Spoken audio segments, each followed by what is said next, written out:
दुनिया नेपाल से प्यार करती है।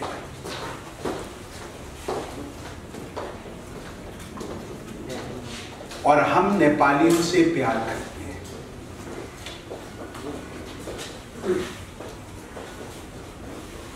दुनिया भर में नेपाली मूल के लोग मेहनती हैं, काम करने वाले हैं, आगे बढ़ने वाले हैं, विकास की राह पर चलने वाले हैं। इसीलिए आज भी भारतीय सेनाओं में गोरखा रेजिमेंट और ब्रिटिश आर्मी में भी गोरखा रेजिमेंट का होना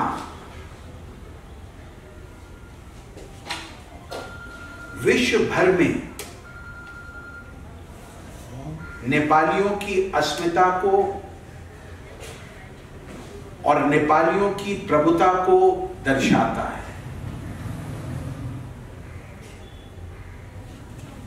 मैं अनेक वर्षों से नेपाल के राजनीतिक घटनाक्रम से जुड़ा रहा हूं। नेपाल में किसी भी पार्टी की सरकार बनी हो,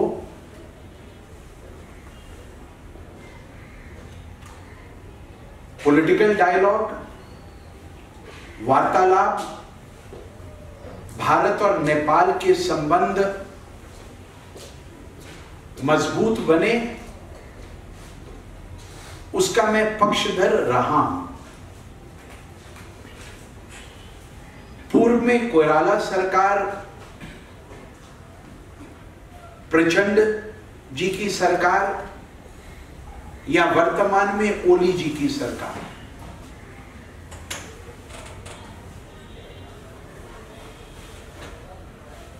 या उनके साथ साथ माधव नेपाल जी, झलनाथ खनाल जी, या नेपाली कांग्रेस के अन्य नेताओं के नेतृत्व में नेपाल ने जो प्रगति की है अनेक वर्षों के दौरान, मेरे सबसे सतत और सक्रिय संबंध रहे हैं। लेकिन पिछले 4.5 साल के अंदर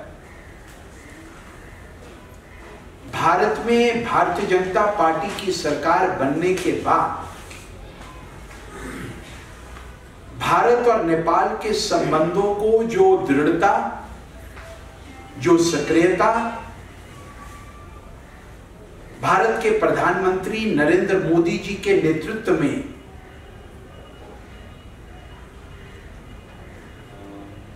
जो गति मिली है वो अविस्मरणीय है, वो ऐतिहासिक है। पिछले 4.5 साल और 55 महीनों के दौरान भारत के प्रधानमंत्री नरेंद्र मोदी जी ने नेपाल की 4 बार यात्राएं कर नेपाल के प्रति अपने प्रेम को, अपने प्यार को, अपने सहयोग को दर्शाने की कोशिश की है।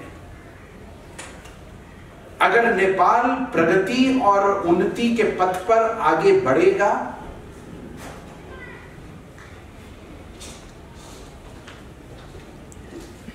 अगर नेपाल के नौजवानों को रोजगार मिलेगा, अगर नेपाल के अंदर शिक्षा के नए नए यूनिवर्सिटीज खुलेंगी, अगर नेपाल के अंदर नेपाल के गरीब नेपालियों के स्वास्थ्य की सुविधाओं के लिए उपचार केंद्र और अस्पतालों की स्थापना होगी, अगर नेपाल के अंदर हाईवेज 2 वे, 3 वे, 4 वे, 6 वे हाईवेज की स्थापनाएं होंगी, अगर नेपाल का इंफ्रास्ट्रक्चर डेवलपमेंट होगा, अगर नेपाल के अंदर हाइड्रो परियोजनाएं बनेंगी, तो जो बिजली उससे उत्पन्न होगी उसको नेपाल भारत को एक्सपोर्ट कर कर फॉरेन एक्सचेंज कमाकर अपनी तरक्की और अपनी डेवलपमेंट के लिए लगाएगा, और उसका लाभ ना केवल नेपाल को होगा अपितु पड़ोस के अंदर रहने वाले भारत को भी उसका लाभ मिलेगा। अगर नेपाल के अंदर एक बम फूटता है तो उसके दर्द और उसकी टीस दिल्ली में हम लोगों को भी महसूस होती है। शांति प्रिय नेपाल, विकासशील नेपाल,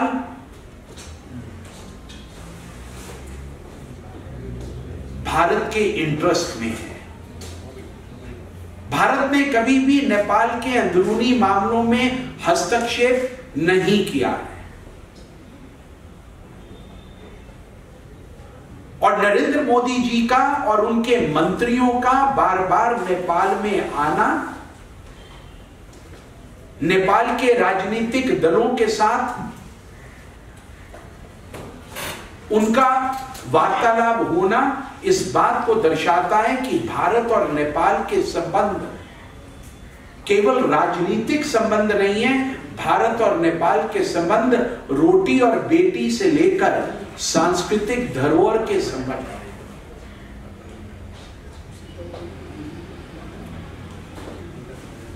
लेकिन हमारा ये मानना है कि जब भारत की तरफ से इस प्रकार के प्रेम प्यार के संबंध हो, उनकी रेसिप्रोसिटी नेपाल की तरफ से भी भारत के प्रति होनी चाहिए। मैं आज दोबारा ये कहना चाहता हूं,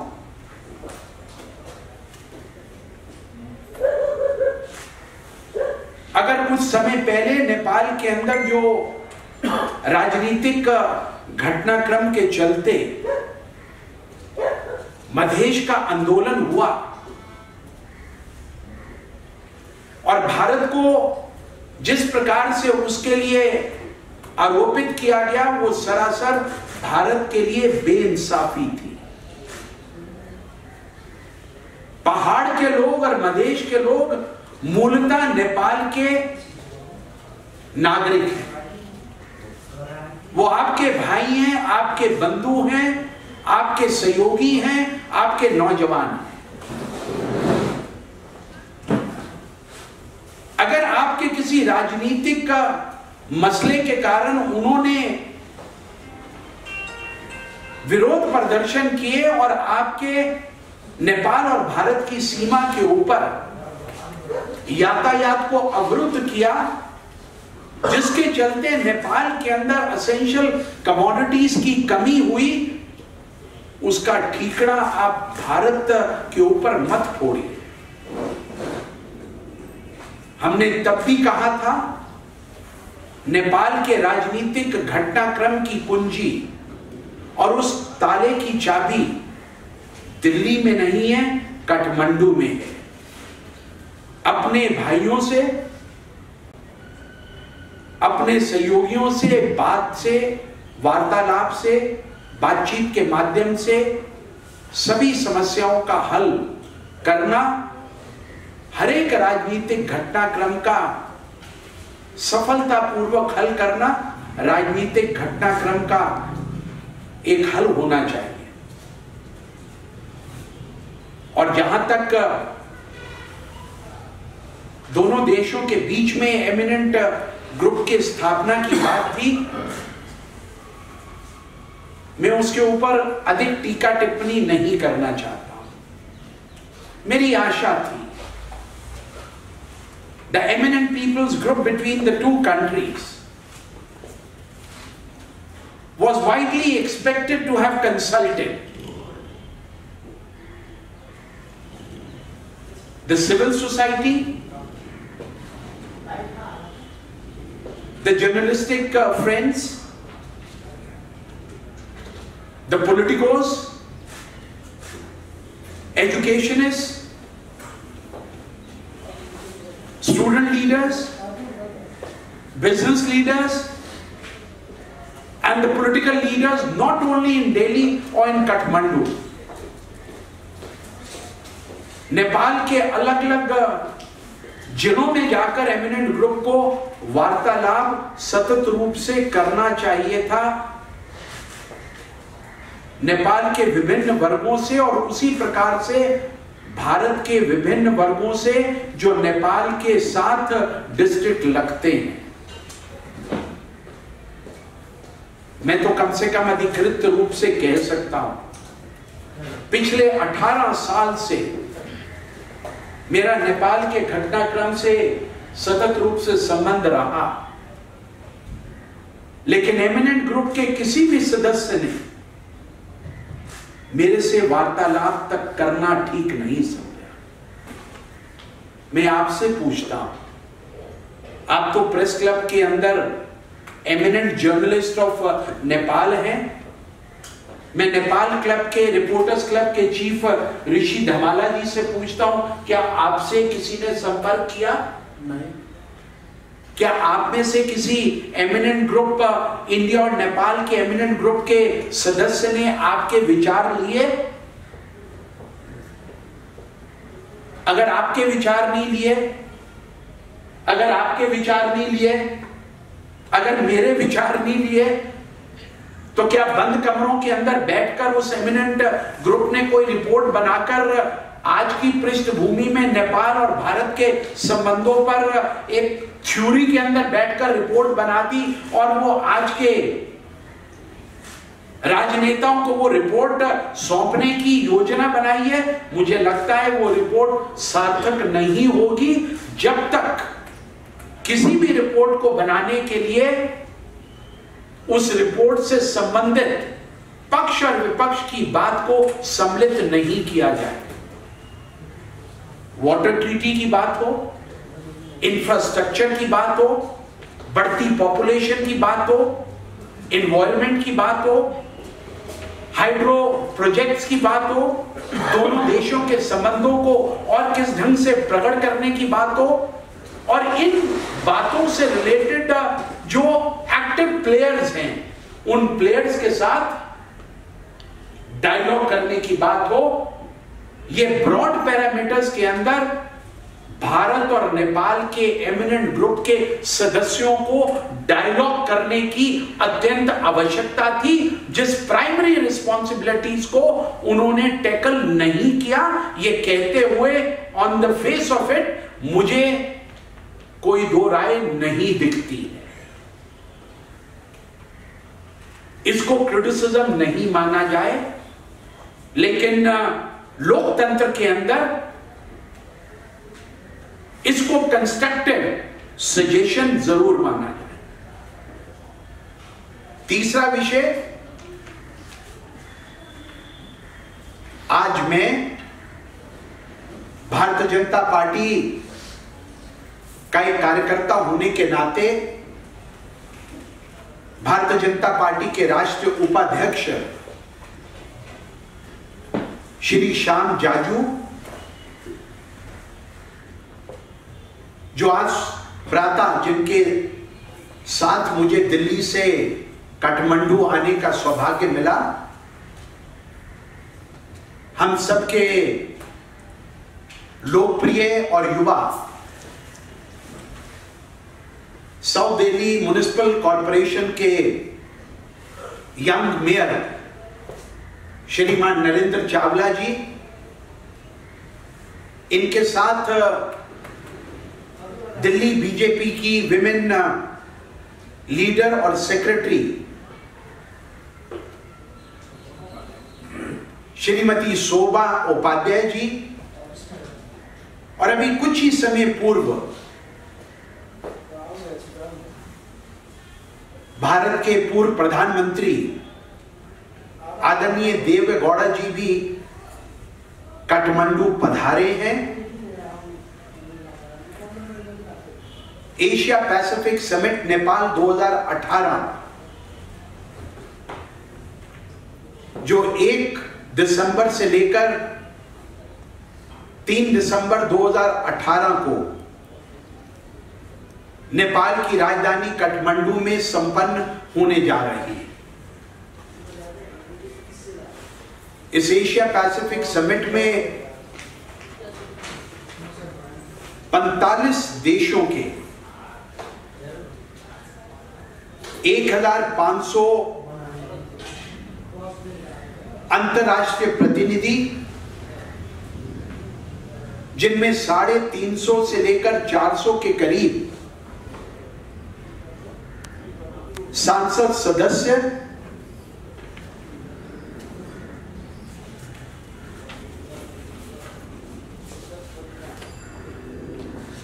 सात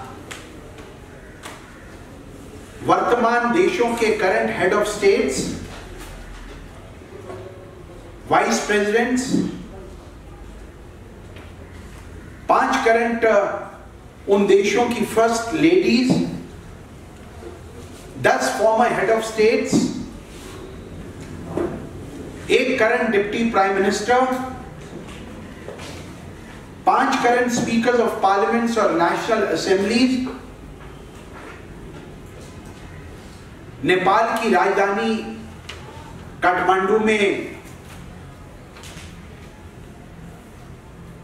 आ चुके हैं। इस समिट को आयोजन करने में यूनिवर्सल पीस फेडरेशन मुख्य रूप से भूमिका का निर्वाह कर रहा है। इसके सहयोगी संस्था के रूप में आईकैप, जो कि international conference of Asian political parties है, जिसमें एशिया की 360 पॉलिटिकल पार्टीज का संगम है, उसके स्टैंडिंग कमेटी की तरफ से मैं प्रतिनिधित्व कर रहा हूं।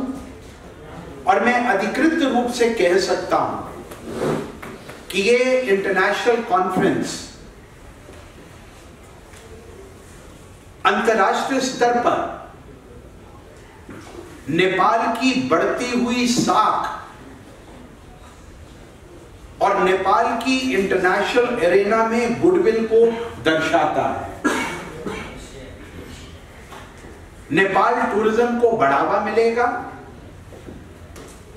वर्ष 2020 में विश्व भर से अधिक नेपाल में टूरिस्ट इनफ्लो हो। नेपाल के विकास में फॉरेन डायरेक्ट इन्वेस्टमेंट हो। नेपाल की अर्थव्यवस्था को अनेक देशों से आए हुए प्रतिनिधियों का जन समर्थन मिले।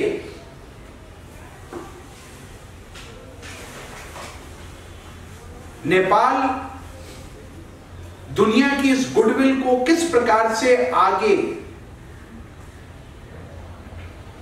बटोरकर और संजोकर अपने इंटरनल डेवलपमेंट में यूज कर सके, ये एक सुनहरी मौका नेपाल की सरकार और नेपाल की जनता को मिला है। मेरा सभी राजनीतिक दलों से अनुरोध है, इसको दलगत राजनीति का वाद विवाद का हिस्सा नहीं बनाएं। ये किसी एक संप्रदाय को बढ़ाने के लिए इंटरनेशनल मीट नहीं हो रही है। मैं भारतीय जनता पार्टी का एक सदस्य हूं। I am proud to be a Hindu from republic of India. मैं पशुपतिनाथ के मंदिर जाकर चरणामृत भी करूंगा और मैं ये अधिकृत रूप से कह सकता हूं, ये क्रिश्चियनिटी को बढ़ाने के सम्मेलन नहीं है कि ये अंतर्राष्ट्रीय सम्मेलन किसी एक वर्ग विशेष या किसी एक धर्म को बढ़ाने के लिए सम्मेलन आयोजित नहीं किया जा रहा है। इस सम्मेलन में हिंदू भी हैं, मुसलमान भी हैं, क्रिश्चियंस भी हैं, जैन्स भी हैं, इस्कॉन धर्म को मानने वाले भी हैं, सिख भी हैं और ईसाई भी हैं। और भारत से आए हुए प्रतिनिधि मंडल में इन सभी धर्मों के प्रमुख रिलीजियस लीडर्स भी हैं।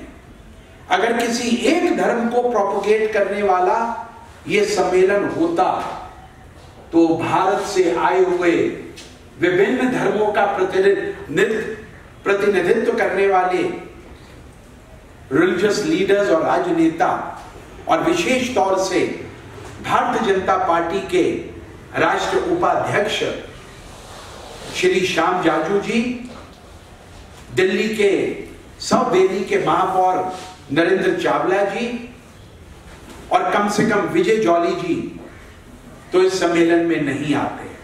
इसलिए मैं इस सम्मेलन के आयोजकों को, जिसमें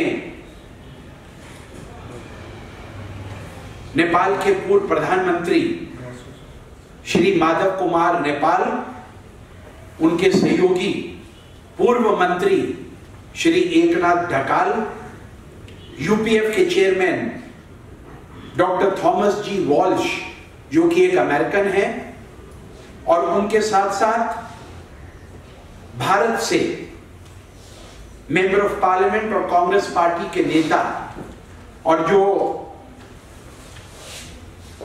राज्यसभा के मेंबर भी हैं, और इस नेपाल के सम्मेलन के को चेयर हैं ऑनरेबल भुवनेश्वर कालिता, इनका, और आईकैप के चेयरमैन 5 बार फिलीपींस के स्पीकर रहे ऑनरेबल जोस डी विनेशिया जूनियर, और यूपीएफ के रीजनल चेयर डॉक्टर योंग चुंग सिक का दिल से धन्यवाद करता हूं। और विशेष तौर से नेपाल के प्रधानमंत्री केपी शर्मा ओली का, जिनके मार्गदर्शन में ये नेपाल के अंदर एशिया पैसिफिक समिट आयोजित होने जा रही है। मेरी आशा है इस समिट के माध्यम से नेपाल दुनिया भर में उन्नति की राह पर आगे बढ़ेगा। I can only assure you as a member of the ICAP, Nepal प्रगति के पथ पर बढ़े, नेपाल उन्नति के पथ पर बढ़े। हम भारतीयों को नेपाल पे गर्व है। We Indians are not paranoid of Nepal's growing relation with any of its neighbors in this region. India has great hopes from Nepal, and India shall do its utmost, led by our Honorable Prime Minister Narendra Modi, to empower Nepal, to see Nepal progressing on the path of peace, development and progression in the 20th and the 21st century। और इसके साथ साथ दिल्ली से दो मेरे जो वरिष्ठ पत्रकार बंधु, पंजाब केसरी के वरिष्ठ पत्रकार श्री कुणाल कश्यप जी, जो मेरे साथ दिल्ली से आज आए हैं, और वरिष्ठ पत्रकार जो press trust of India PTI से यहाँ पर उपस्थित हैं, श्री दीपक रंजन जी जो यहाँ पर उपस्थित हैं, मैं उनका भी स्वागत करता हूँ। और आप सब लोग जो इस प्रेस वार्तालाप में आए उनका भी धन्यवाद करता हूँ। जय हिंद, जय नेपाल।